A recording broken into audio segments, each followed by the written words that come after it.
ตีนาเฮาเลิกกันซะเอ้าเป็นอย่างคนคือน้องมันบ่เหมาะกับคนรอๆคืออ้ายดอกเพราะว่าอ้ายได้หักคนใหม่แล้ว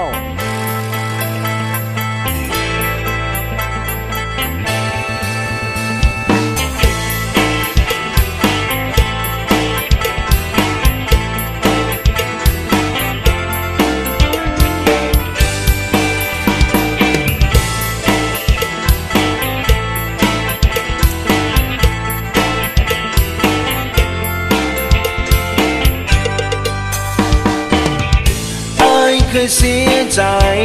กับความหักมักไผง่ายไปเสียใจนักกะฮักที่เคยหลอกลวงปวงคักหักที่เคยหลอกฝันไปวันอยากสิหูว่าพอมีไผสิมาจริงใจกับคนจังคอย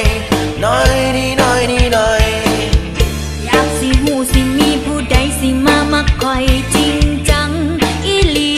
แน่แม่เฮาโสดอยู่ได้อยากมีไผสักคนเข้ามาสร้างสัมพันธ์ให้ยืดยาวเฮาโสดอยู่ได้อยากได้เจ้ามาเป็นผู้สาวสิ่งนี้บ่จักคนที่เข้าใจน้องโสดอยู่เด้ออยากมีไผจักคนเข้ามาดูแลน้องตลอดไปน้องโสดอยู่เด้ออยากได้อายมาเป็นคู่ใจสิ่งนี้พอจะคนที่ฮักจริง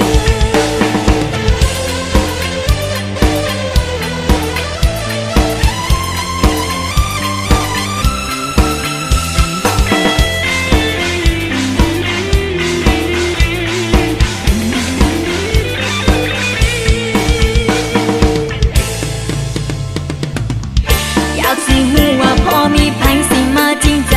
กับคนจังคอยน้อยนี่น้อยนี่น้อยอยากสิหูสิมีผู้ใดสิมามักคอยจริงจังอีหลีแน่แม่อีพ่ออีแม่เฮาโสดอยู่ได้อยากมีไผสักคนเข้ามาสร้างสัมพันธ์ให้ยืดยา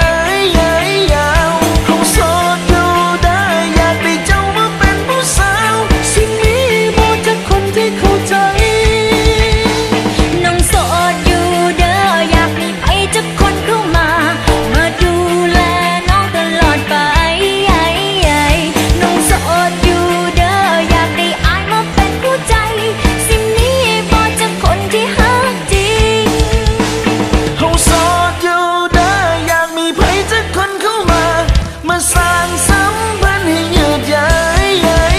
วเฮาโสดอยู่ได้อยากได้เจ้ามาเป็นผู้สาวสิ่งนี้บ่จักคนที่เข้าใจน้องโสดอยู่เด้ออยากมีไผจักคนเข้ามาดูแลน้องตลอดไปน้องโสดอยู่เด้ออยากได้อายมาเป็นคู่ใจสิ่งนี้พอจะคนที่ฮักจริงสิ่งนี้พอจะคนที่ฮักจริง